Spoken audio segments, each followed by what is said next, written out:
Assalamualaikum warahmatullahi wabarakatuh. Nama saya Wigati Rahiningtyas dari Prodi PAI semester 1. Di sini saya akan menjelaskan tentang perkembangan masa remaja. Masa remaja merupakan masa transisi dari anak-anak menuju usia dewasa, dimulai dari usia 12 hingga 18 tahun atau usia 20 tahunan awal.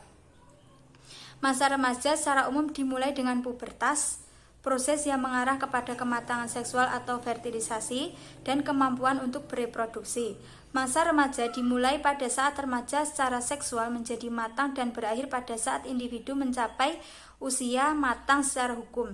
Masa remaja adalah waktu yang meningkatnya perbedaan antara anak muda mayoritas yang diarahkan untuk mengisi masa dewasa dan menjadikannya produktif dan minoritas yang akan berhadapan dengan masalah besar. Perkembangan masa remaja ini dibagi ke dalam 3 tahapan. Yang pertama, perkembangan fisik, yang kedua, perkembangan kognitif, dan yang ketiga, perkembangan psikososial. Yang pertama, perkembangan fisik. Seseorang akan mengalami pertumbuhan fisik, yaitu tinggi dan berat badan, yang sangat pesat pada usia remaja yang dikenal dengan istilah growth spurt. Growth spurt merupakan tahap pertama dari serangkaian perubahan yang membawa seseorang kepada kematangan fisik dan seksual. Seperti halnya tinggi badan, pertumbuhan berat badan juga meningkat pada usia remaja. Pertumbuhan berat badan ini lebih sulit diprediksi daripada tinggi badan dan lebih mudah dipengaruhi oleh diet, latihan fisik, dan pola hidup. Saat ini, remaja mengalami perubahan fisik lebih awal dan cepat berakhir daripada orang tuanya, karena dipengaruhi oleh kesehatan gizi serta kondisi hidup yang lebih baik. Sebagai contoh, meningkatnya tingkat kecukupan gizi dan perawatan kesehatan serta menurunnya angka kesakitan di usia bayi dan kanak-kanak. Pubertas adalah periode pada masa remaja awal yang dicirikan dengan perkembangan kematangan fisik dan seksual sepenuhnya. Pubertas ditandai dengan terjadinya perubahan ciri-ciri seks primer dan sekunder. Ciri-ciri seks primer memungkinkan terjadinya reproduksi. Kelenjar seks wanita dan pria mengandung sedikit hormon. Hormon ini berperan penting dalam pematangan seksual. Hampir semua remaja memperhatikan perubahan pada tubuh serta penampilannya. Perubahan fisik dan perhatian remaja berpengaruh pada citra jasmani dan kepercayaan dirinya.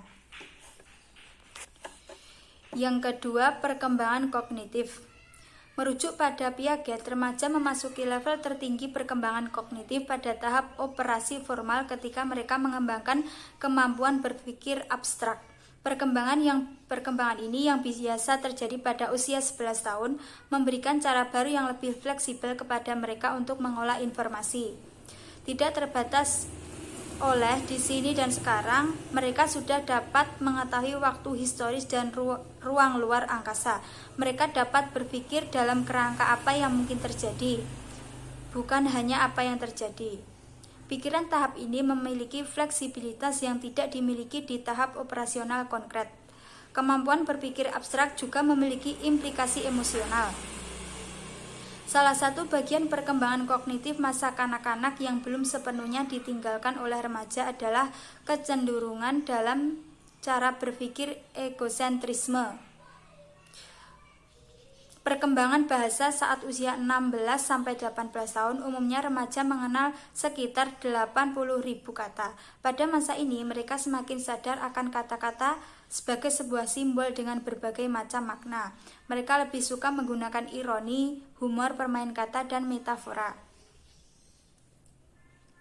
Remaja yang memiliki self-efficacy tinggi yang percaya bahwa mereka dapat menguasai tugas-tugas dan meregulasi cara belajar mereka sendiri adalah yang paling mungkin mencapai prestasi baik di sekolah. Gender remaja laki-laki dan perempuan mendapatkan skor yang kurang lebih sama dalam tes standar untuk kebanyakan bidang studi. Tetapi remaja perempuan cenderung memiliki kepercayaan diri yang lebih tinggi dan kemampuan akademis mereka. Remaja laki-laki akan lebih menjadi underachiever untuk mengikuti program khusus atau pendidikan remedial dan dapat dikeluarkan keluar dari sekolah. Yang ketiga, perkembangan psikososial. Menurut Erikson, Tugas utama masa remaja adalah memecahkan krisis identitas versus kebingungan identitas untuk dapat menjadi orang dewasa, unik, dan pemahaman diri yang utuh dan memahami peran nilainya di masyarakat.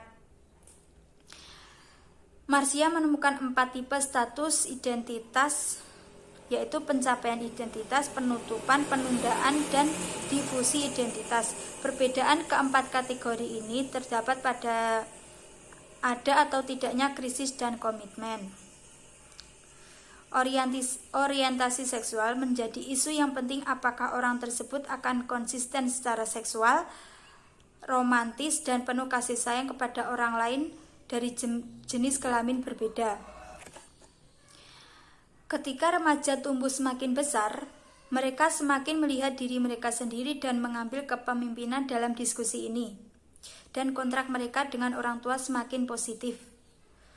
Konflik keluarga paling sering terjadi pada awal masa remaja ketika emosi negatif mencapai puncaknya.